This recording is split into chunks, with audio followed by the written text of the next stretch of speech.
Humans are emotional creatures, right? And we all have the chance right now, today, to decide, and that word is so important, man, to decide to live a beautiful life, meaning no matter what's going on. If you know, don't take my word for it, right?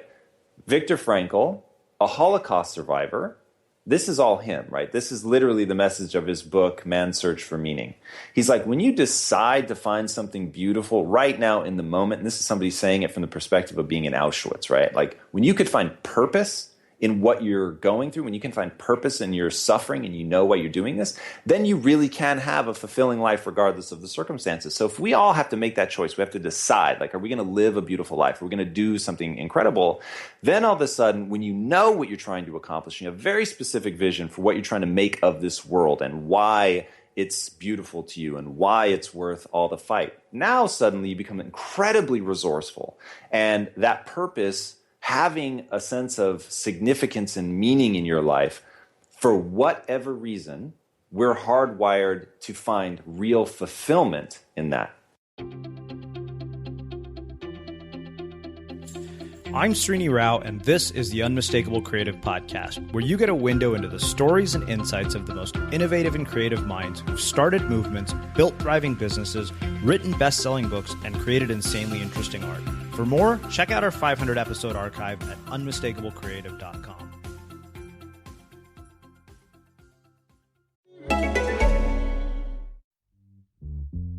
Get the perfect background music for your business in the world's biggest catalog with over 50 million songs.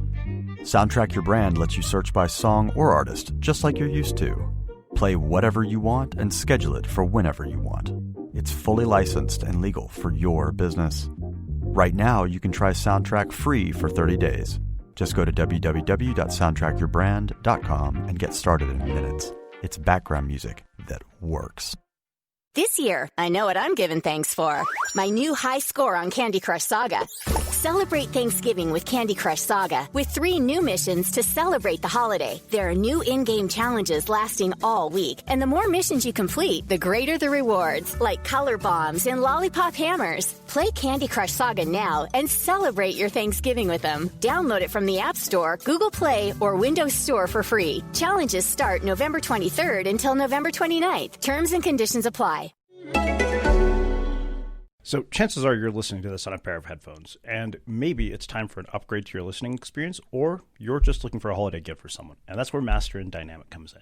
Brilliant sound and design motivates everything they do, and they have a deep passion for building beautifully crafted, technically sophisticated sound tools that focus, inspire, and transport your mind.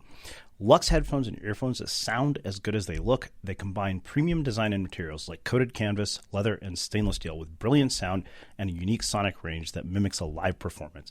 It's a perfect gift for the music and design obsessed alike that will allow them to hear their favorite songs in a whole new way and are available in a range of colors.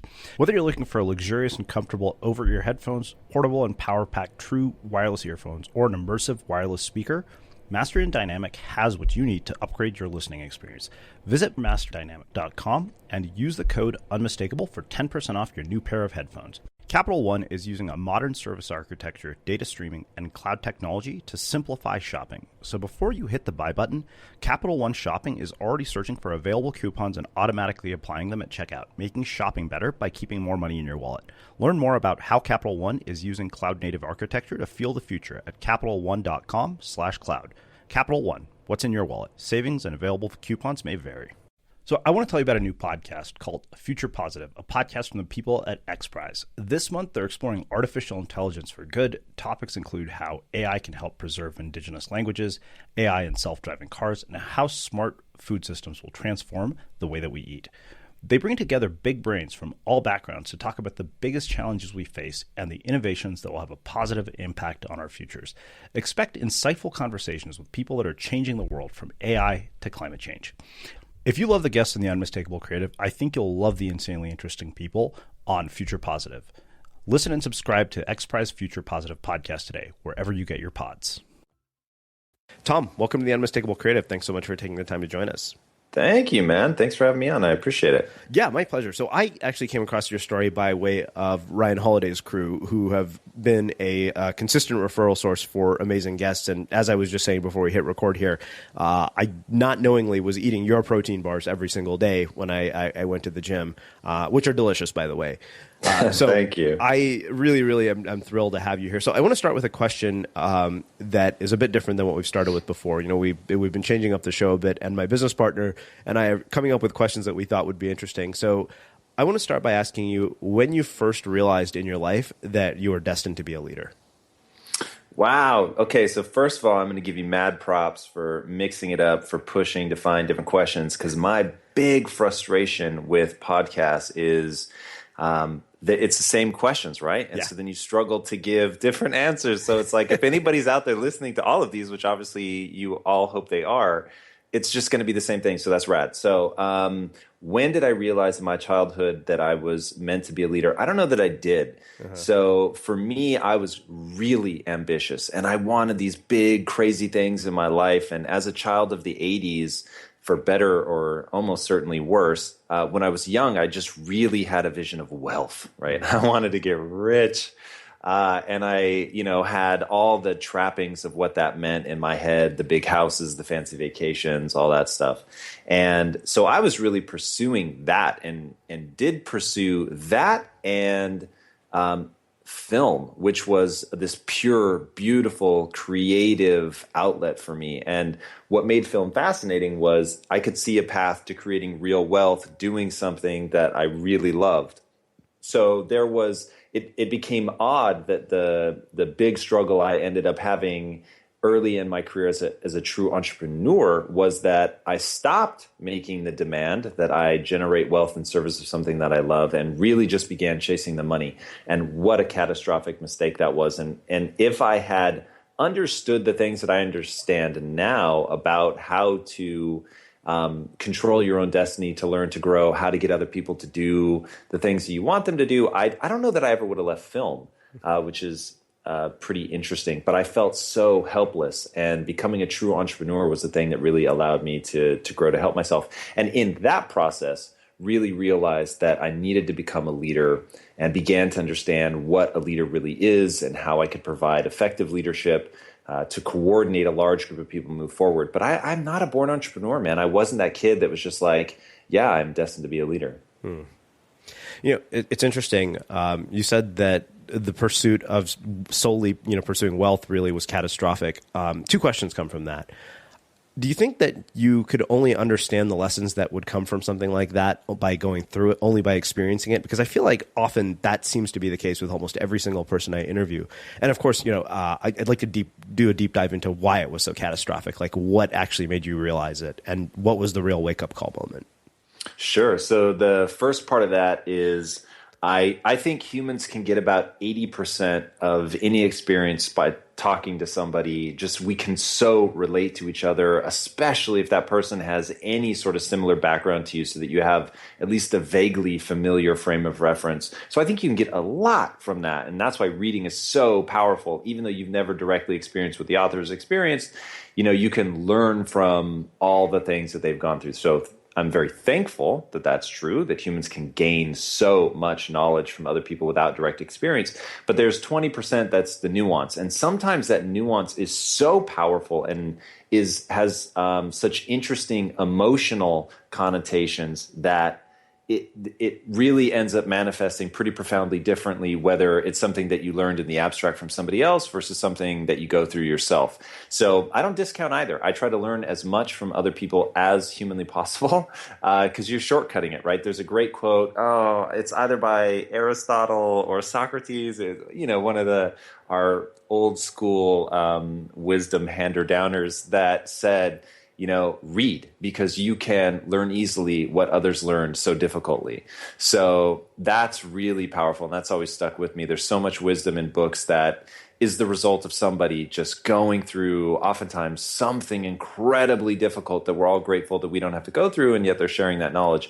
But when I can experience something firsthand, I do. And I have found in my own failures that I get that, that last 20% of nuance becomes the thing that makes me uniquely me, right? So in that remaining 20% are those insights that no one's ever going to be able to hand me. It's the completely surprising connections that my brain makes that somebody else's wouldn't.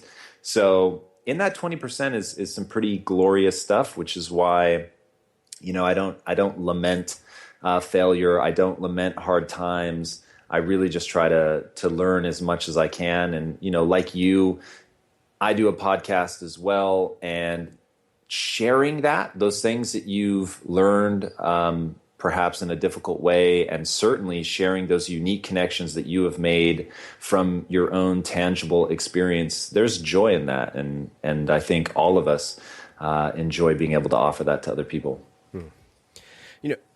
It's interesting because there's a lot of questions that come up about wealth for me. But before we go to that, I want to ask you one other question about the film background. I'm curious how the things that you have learned from film apply to running a business and running your life today. All of it applies almost in a direct one-for-one kind of way. So I realize now that the thing that drew me to film is that film is ultimately psychology.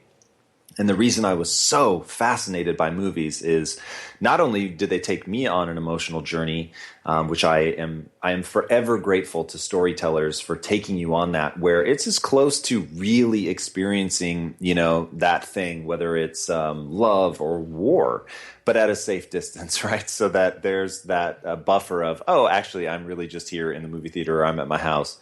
But you still get to really go on that emotional journey. That's very, very powerful. And as I learned about the psychology that you need to understand in order to get an audience member to feel exactly what you want them to feel at exactly the right moment, to, solidify your thinking, to clarify it and have it to the point where you can tell with absolute concision, just the key points.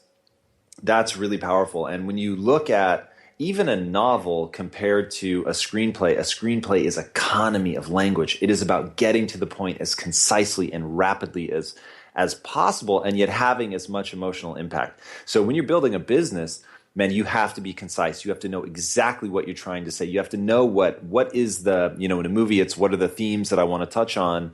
In a business, it's what's our mission? Like, what is that thing that clarifies everything so that in a movie, in this case, what the themes are, so you know what kind of situations the characters need to go through to really illuminate those themes. And then in a business, when you know what your mission is, the steps and choices that you have to make, the things you have to invest in or not invest in to make sure that you hit that. So it's understanding the need for that clear through line is very, very critical. And then there's just nuts and bolts, man, about how the human mind works that you have to understand as a storyteller, and you absolutely have to understand as a leader. Because if you make the mistake of thinking that people hear what you're actually saying and that you don't have to tailor your language to the way that they interpret words, or that you think that you don't have to understand just, hey, how does the amygdala work, right? Like if I trigger fear in somebody, what happens? Like if you're to, as a leader, you get in that space where, man, it's tempting to say to somebody, hey, you're going to lose your job if you don't get your shit together, right?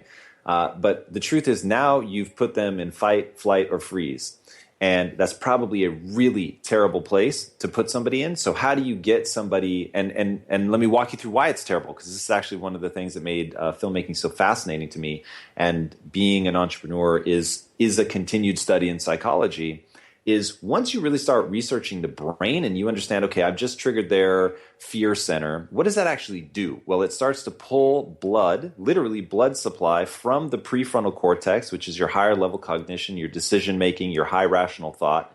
You're pulling blood away from that, so that all begins to decline, and you're putting it into a much more visceral, physiological response of, okay, now I'm pumping cortisol, I'm pumping adrenaline, and I'm looking for that danger in the bush that I know, do I need to run away? Do I need to fight? Like, what is it I need to do right now? And in a business, you want high level cognition. So you've literally just incapacitated that person. But if you don't understand the machinations that the human brain goes through, if you don't understand what the amygdala is, if you don't understand neurotransmitters, if you don't have at least a rudimentary understanding of that stuff, you're kind of crippling yourself in terms of understanding how to present yourself, how to present your ideas, and just how to unify a group and get them going in the right direction. So it was such a one-for-one crossover for me between the things that I was trying to learn about to be an effective storyteller, and then the things that I needed to continue learning about in order to be an effective leader. Wow. You said one other thing earlier on in our conversation. You said that the pursuit of wealth solely for the sake of wealth was just catastrophic. And I'm curious what that sort of inflection point in your life was and how it changed how you think about money and wealth.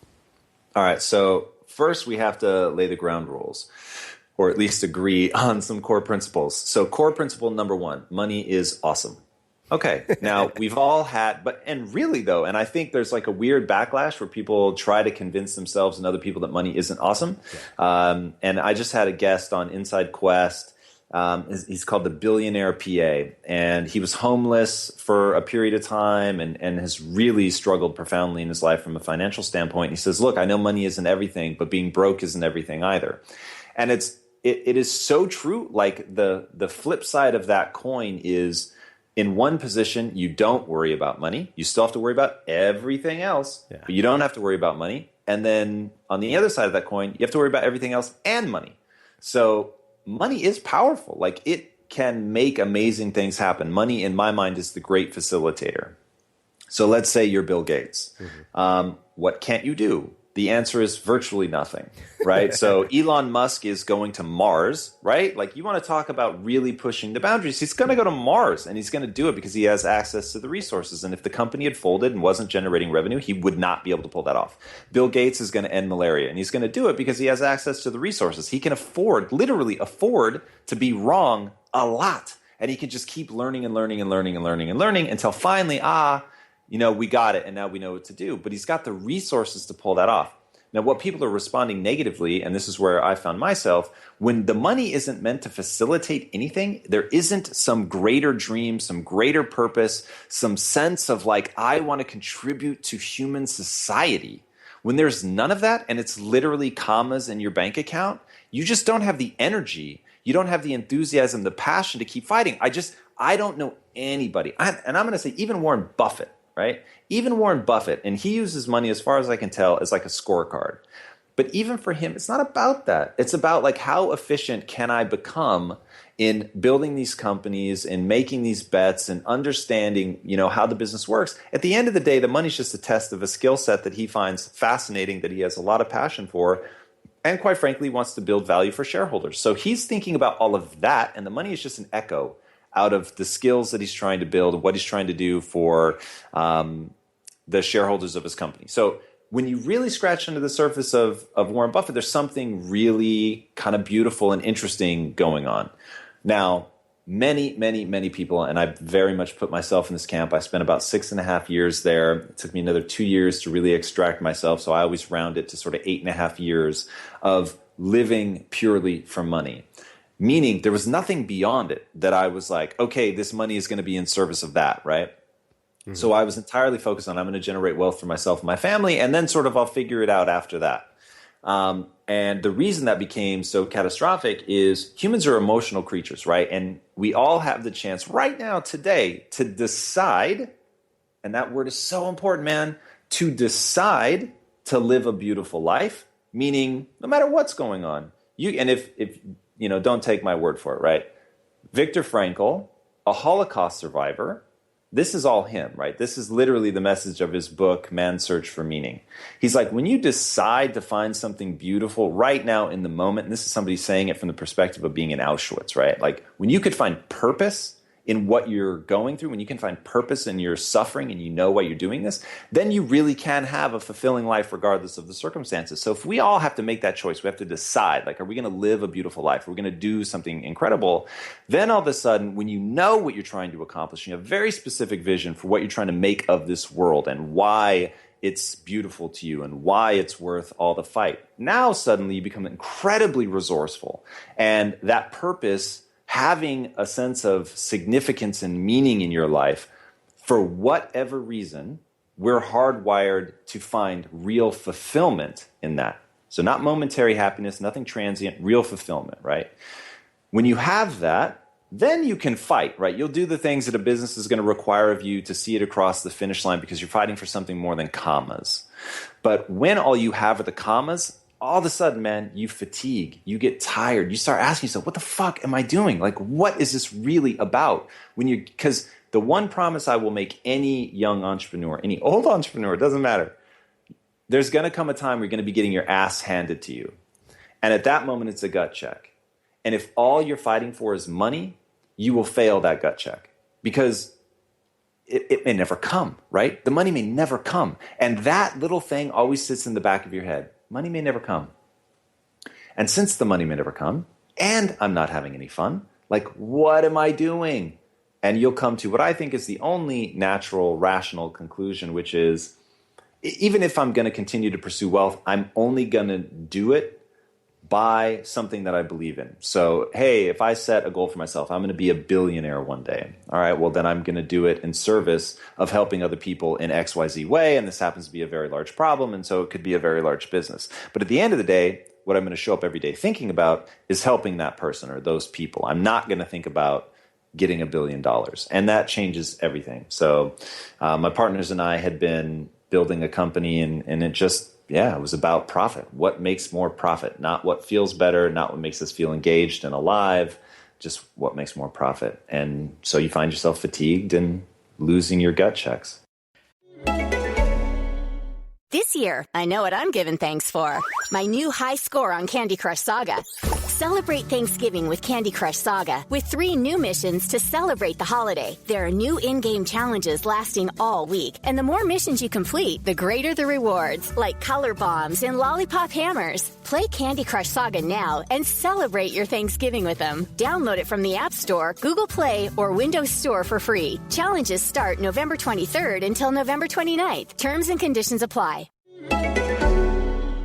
So chances are you're listening to this on a pair of headphones, and maybe it's time for an upgrade to your listening experience, or you're just looking for a holiday gift for someone. And that's where Master and Dynamic comes in.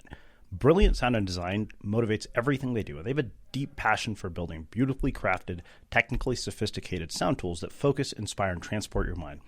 Luxe headphones and earphones that sound as good as they look. They combine premium design and materials like coated canvas, leather, and stainless steel with brilliant sound and a unique sonic range that mimics a live performance. It's a perfect gift for the music and design obsessed alike that will allow them to hear their favorite songs in a whole new way and are available in a range of colors. Whether you're looking for luxurious and comfortable over-ear headphones, portable and power-packed true wireless earphones, or an immersive wireless speaker, Master and Dynamic has what you need to upgrade your listening experience. Visit masterdynamic.com and use the code UNMISTAKABLE for 10% off your new pair of headphones. What if you could forget about vacuuming for months at a time and still keep your house clean without lifting a finger? Sounds like a futuristic dream that's too good to be true. Well, it's not, because that's exactly what the Roomba i7 Plus robot vacuum does. I've been using one for months, and as a person who was traumatized by my mom's incessant need to keep our house cleaner than Buckingham Palace while I was growing up, having a robot that does our vacuum is so cool. I wonder how I ever lived without it. And the carpets where I live are so spotless that even my mother would be impressed. Powered by iRobot Genius, the Roomba i7 Plus robot vacuum is smarter than ever, learning where and when you normally clean and suggesting personalized schedules so you can focus on everything else. Plus, during allergy or pet shedding season, it can suggest extra cleanings to keep your house tidy year-round.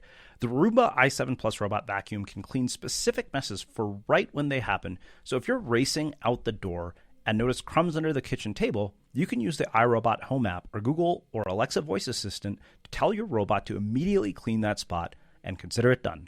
To learn more, go to irobot.com/unmistakable.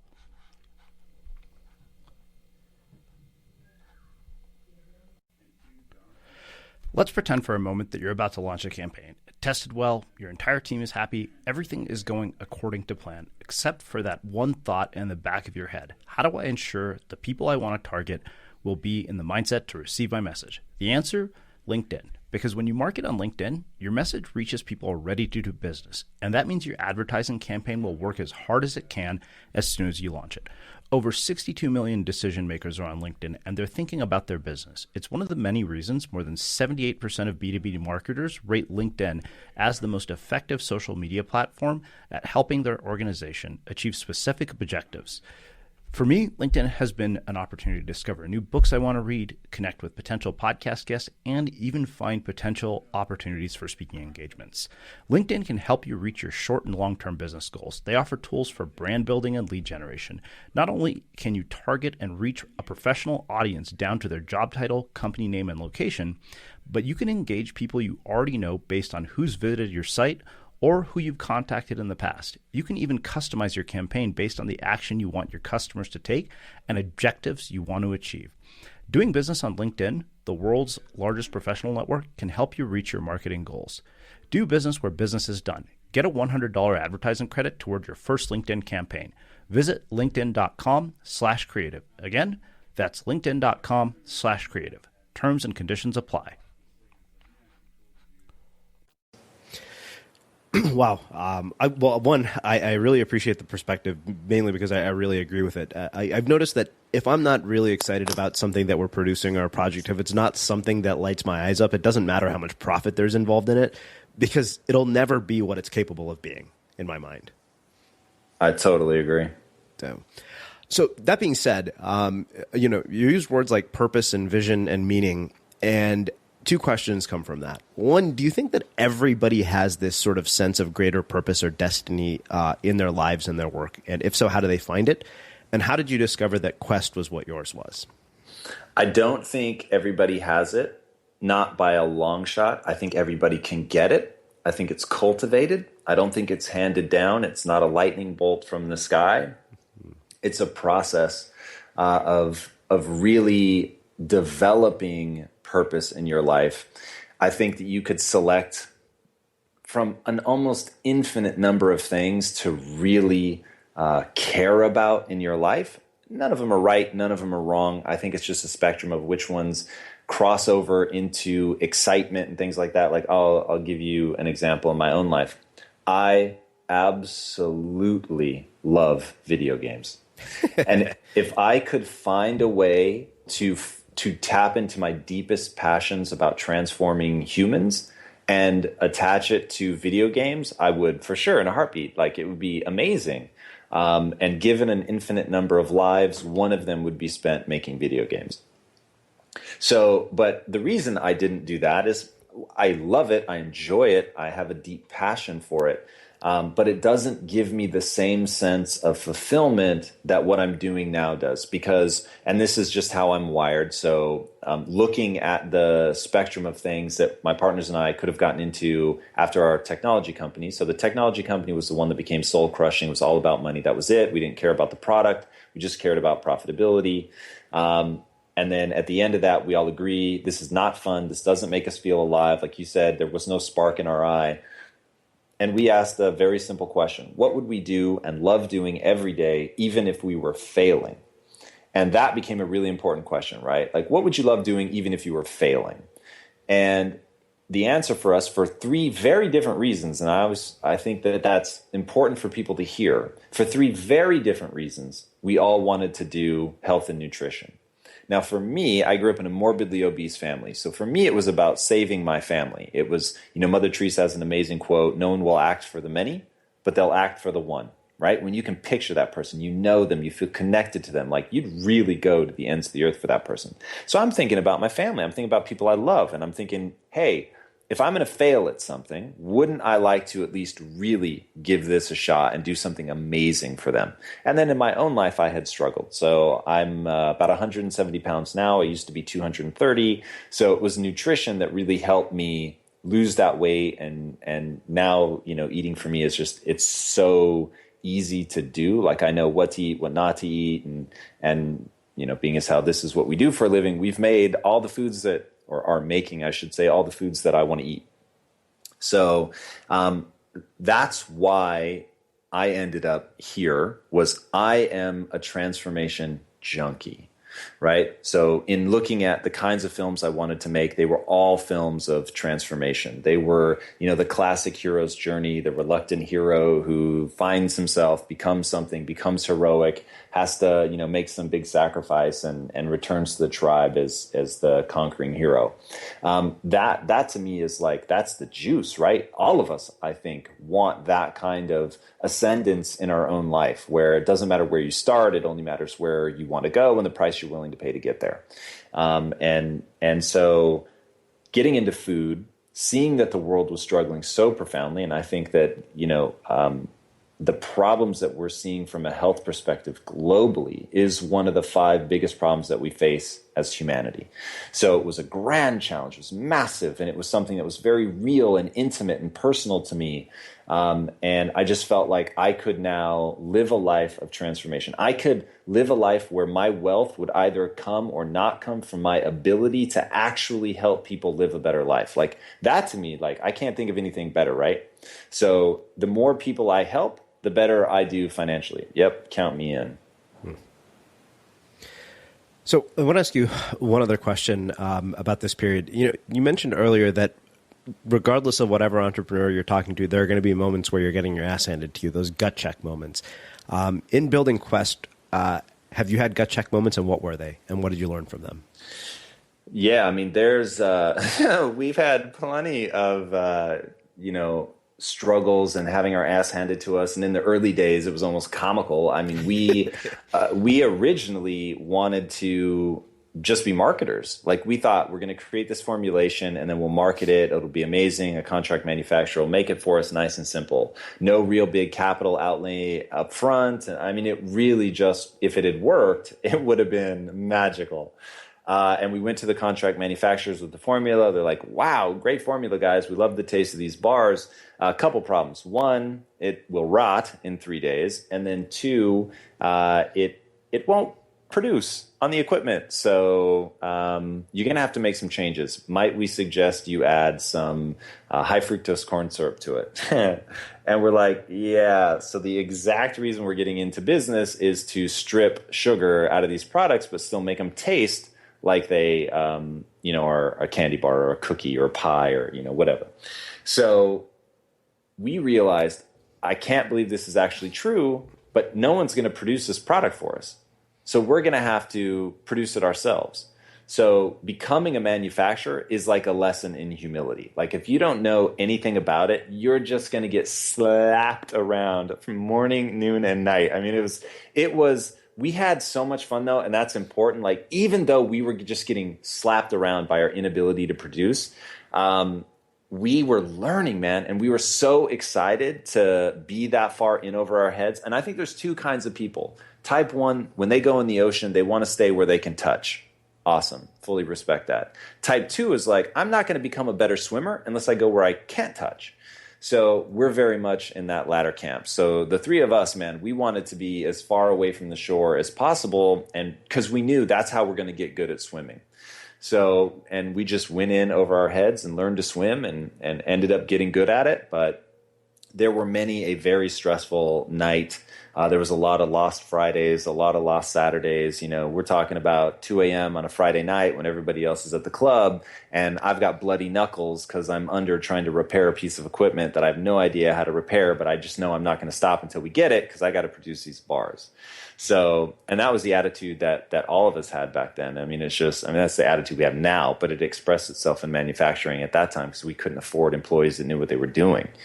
So yeah, and you have stuff like that all the time. How do you grow? We grew by 57,000% in our first 3 years. Imagine the kinds of problems that you invite upon yourself from a human capital perspective when you're hiring like 5 people a day. It's just crazy.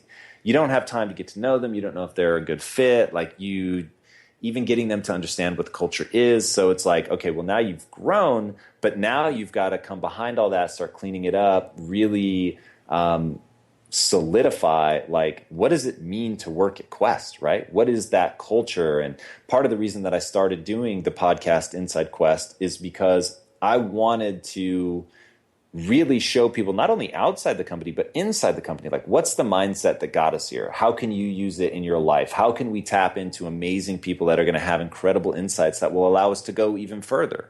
But it was really about helping people develop their own mindset. Mm-hmm.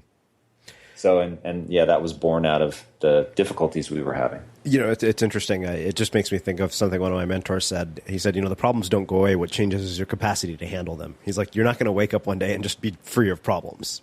Yeah, so true, right? Don't ask for a lighter load, ask for stronger shoulders. Well, let's do this. Let's shift gears a little bit because, you know, one of the themes that keeps coming up in our conversation is this idea of transformation. I mean, to me, it sounds like, you know, yeah, you make, you know, these amazingly delicious protein bars, but what you really do is transform human behavior through nutrition.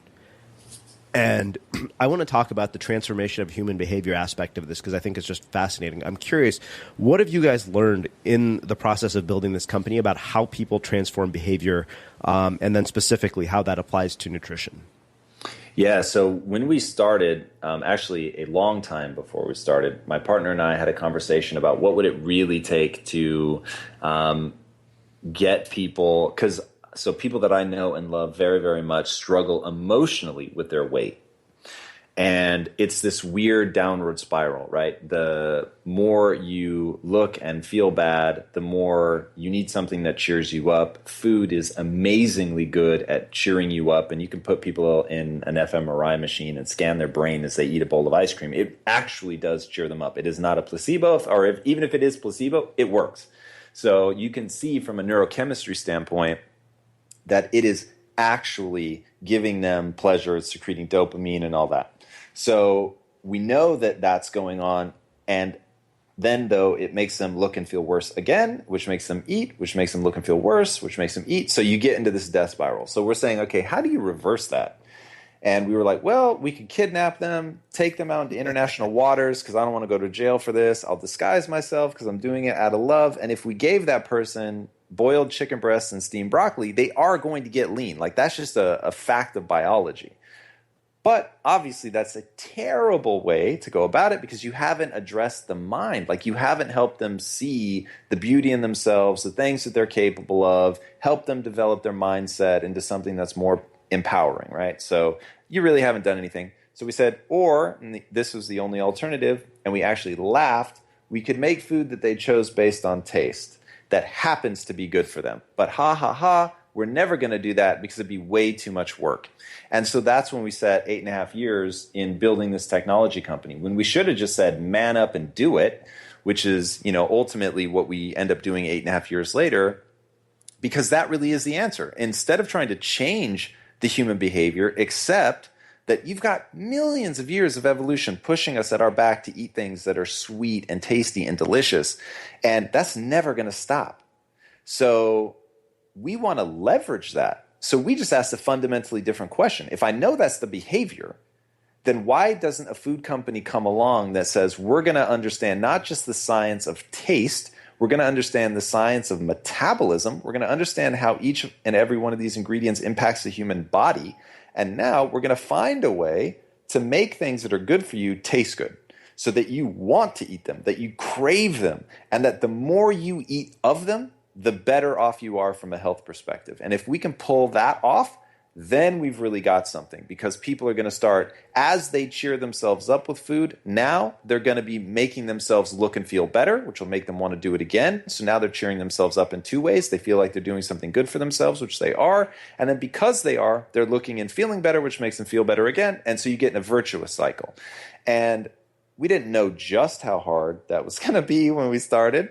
But it's one of those challenges that when you're passionate about it, man, you keep doing it. Do you ever want to quit? No, and that's really important, because at our last company, I ended up quitting, which is what became the trigger for us to sell that company and do Quest. And so that's why we said, what would you love doing even if you were failing? Because we didn't want to paint ourselves into a corner again. I wanted to, what's that thing I'm going to do whether I'm making money or not, right? And once you start finding a way to monetize that, now you've got something special. And so we think of Quest as a platform, and it's going to change and evolve over time. And if you look at what I'm doing with Inside Quest, like, the mind is just super important to me. So I'm going to do Inside Quest, right? I'm going to do that show. But now make this whole company a platform where that makes sense, right? because for us, Quest is a lifestyle. It's not about a protein bar. A protein bar is just one of the things that we're using to help people transform their lives. But if you're just attacking the body and you're helping people look better and feel better, but they're still in a negative headspace, they still struggle from low self-esteem or depression or anxiety or whatever, and you're not helping them learn tricks and tactics to empower themselves and to really just reflect and explore the human experience, then you've only gotten halfway there. So really painting that lifestyle by, doing that show, which also gives me a chance to meet heroes of mine and to interview people that just have amazing viewpoints on things that I immediately take into my own life. And then I'm a community guy, man. I like to connect. So for me to have an opportunity through Quest to build just a crazy community, both on the nutrition side and the Inside Quest side, it's amazing. So literally, we made a pact, the three of us, we're never going to go public. The reason we're never going to go public is now somebody gets to look at what we're doing and say, yeah, that doesn't make sense. Like, we've invested massively in cancer research. Why? Because we believe that cancer is almost certainly a metabolic disease. And if cancer is a metabolic disease, it's going to be a food company that solves it, not a drug company. So we've just been pouring millions of dollars of our own money into that. Now, if we were public, they'd look at that and say, hey, we don't see a return on that. Like, what are you guys doing? We don't ever want to have to justify that. So, we're going to pursue the things that we believe in, the things that we're passionate about, and that's just that. And that is super freeing. That is exactly why I don't want to quit, because we've really built something that can allow us to pursue the things that we believe in the most, think will have the most impact, and that we're the most passionate about. All right, so let's talk about two things. Like I said, I happen to eat one of these every single day before I hit the gym. So I want to talk specifics about, one, what changes can somebody who's listening to this make to lifestyle and diet, as well as behavior, that can ultimately lead them to a much better place, emotionally, physically, in whatever way they want to, based on your research and your work that you've done around building this company. And then the other piece of that is, I'm really curious to hear about sort of stories from your customers that really have blown your mind and really kind of just make this, even reinforce this idea even more, that this is really powerful. Yeah, absolutely. So on the mind side, the most important thing you can do is only believe that which moves you towards your goals. And I usually say only do or believe that which moves you towards your goals, but I think people get distracted by the do part and they don't hear the believe. People believe a lot of things about themselves that are probably true, but that demean their vision of themselves. So if you have a story that you tell yourself about yourself that's negative, it's going to disempower you. It's going to drag you down. It's going to give you less confidence and then make you less effective. And you are less effective precisely because of the things you've allowed yourself to believe. Now, as a kid, I was lazy. As a kid, nobody thought I was going to do anything. I was not a born entrepreneur. I had an employee mentality. I kept my head down. I did as little work as possible, and I avoided punishment at all costs, right? That's where I started. Now, if I had reinforced that in myself and continued to tell myself a story about being the king of remedial jobs or whatever, which is something I actually used to tell myself, then that doesn't help me, right? If I've really got all this grand ambition, which I always had, I knew I wanted to do something big, that narrative wasn't helping. That narrative wasn't pushing me forward. Now, telling myself the narrative of I'm really smart, I'm one of the smartest people alive, that's a trap, right? Because now I'm going to try and put myself in situations to prove that I'm the smartest. So that also wouldn't serve me and wouldn't move me towards accomplishing my grand ambitions. But telling myself that I learn faster than other people, that I'm willing to suffer more for what I want than other people, that does serve me. Because the more I do it, the more somebody, for instance, let's take this, it's an anti-fragile approach. If somebody tells me that I'm stupid, okay, that's fine, but I learn faster than other people. So I may be stupid today, but I don't have to be stupid tomorrow. And so that doesn't become a problem, right? You can't erode my sense of self because I don't pride myself on being smart. I pride myself on learning. So now, oh, cool, you just showed me an area in which I have ignorance, and that ignorance is now negatively impacting me. Awesome. My narrative is about learning. I'm going to go over here, and I'm going to figure this out. And so I'm going to learn at that. So the more people try to assail me, the more they push me to learn. The more I learn, the more effective I become. And it just, you get into this virtuous cycle. So, and that's what Nassim Taleb calls an anti-fragile approach, that literally the more it's attacked, the better it gets. Not that it resists a lot of attack, that because even something resilient, if you attack it hard enough, it eventually breaks. But something that's anti-fragile gets stronger the more it's attacked. So that to me is incredibly powerful. People should only believe that which moves them towards their goals. Notice I don't say only believe what's true, because maybe I really am dumb, but that doesn't serve me. Maybe I'm the slowest learner on the planet, but that doesn't serve me. So I'm not going to tell myself that narrative. From a diet perspective, human nutrition is more complicated than getting to Mars. Like, I would rather have to get to Mars than try to really nail down human metabolism. It's that complicated, truly. But the great news is there's what I call the blunt force trauma side of nutrition, where you can take a few simple principles, and if you just do that, you'll be fine. I mean, you lose tons of weight, you'll feel great, you'll look good, you'll increase your longevity by massive amounts. But this is, I recognize what I'm about to say is a gross oversimplification. But don't eat sugar.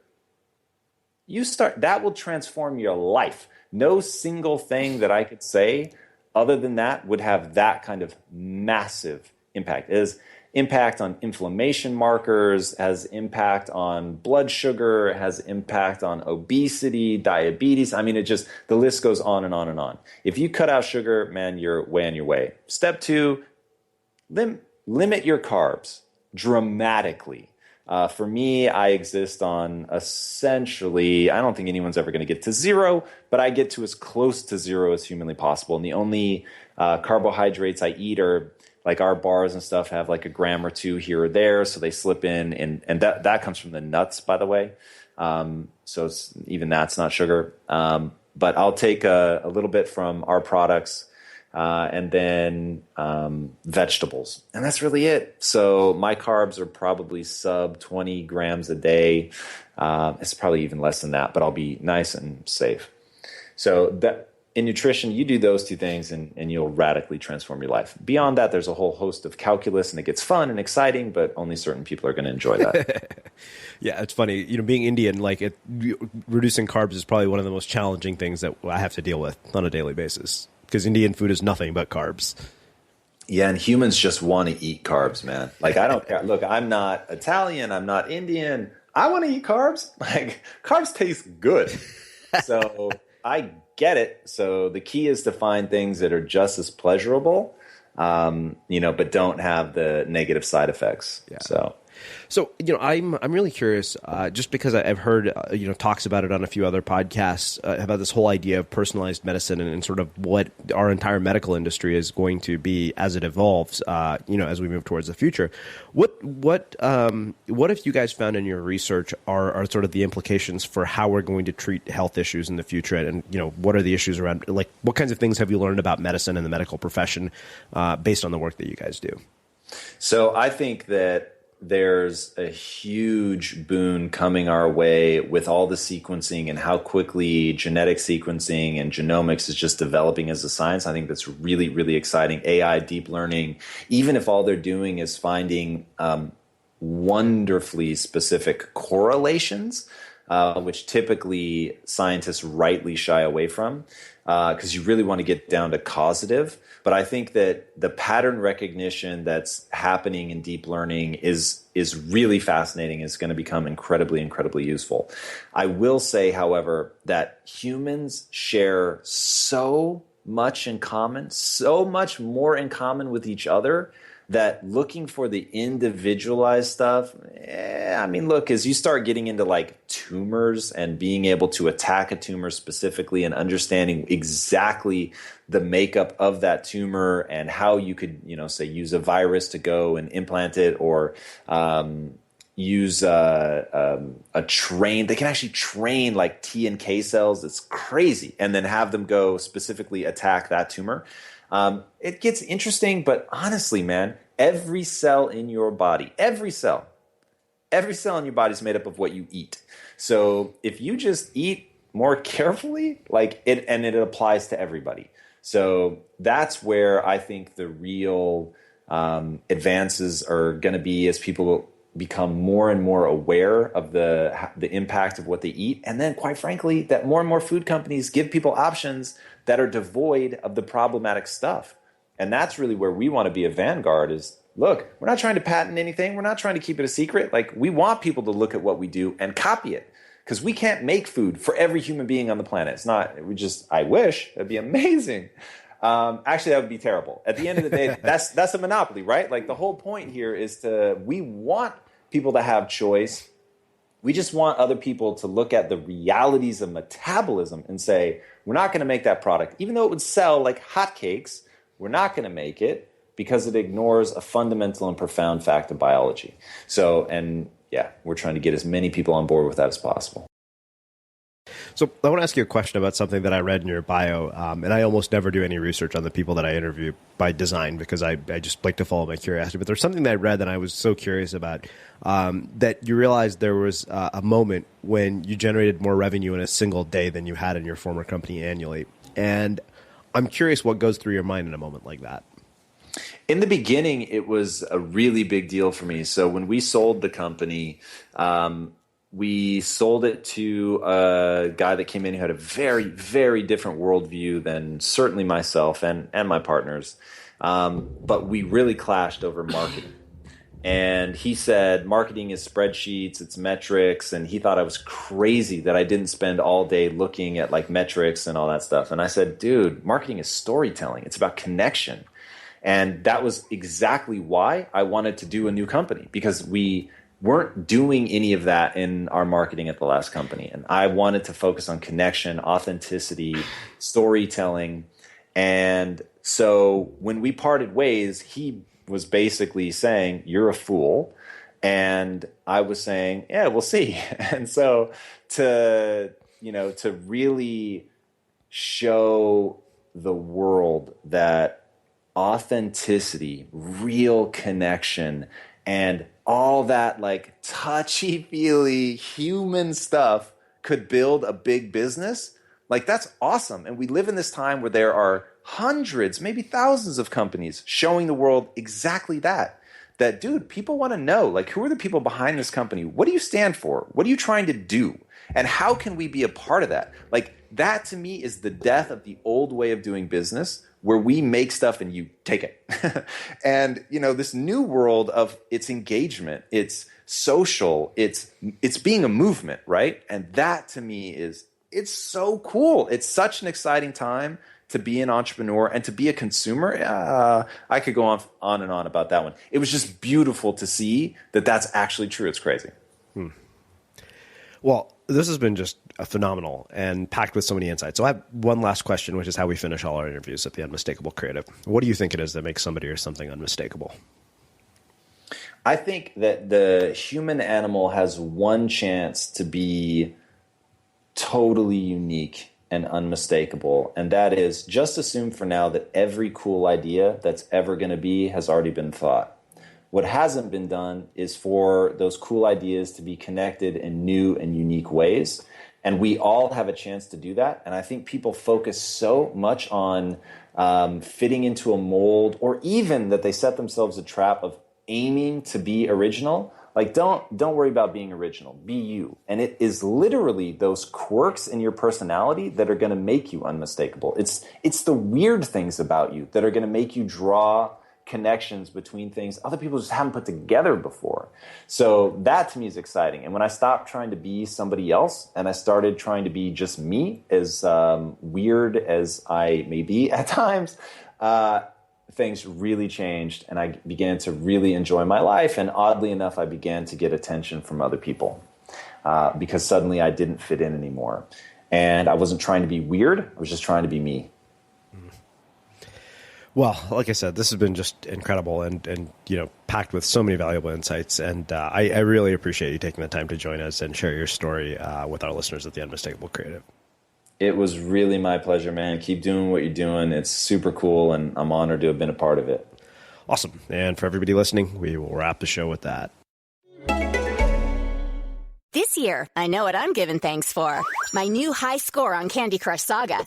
Celebrate Thanksgiving with Candy Crush Saga with 3 new missions to celebrate the holiday. There are new in-game challenges lasting all week, and the more missions you complete, the greater the rewards, like color bombs and lollipop hammers. Play Candy Crush Saga now and celebrate your Thanksgiving with them. Download it from the App Store, Google Play, or Windows Store for free. Challenges start November 23rd until November 29th. Terms and conditions apply.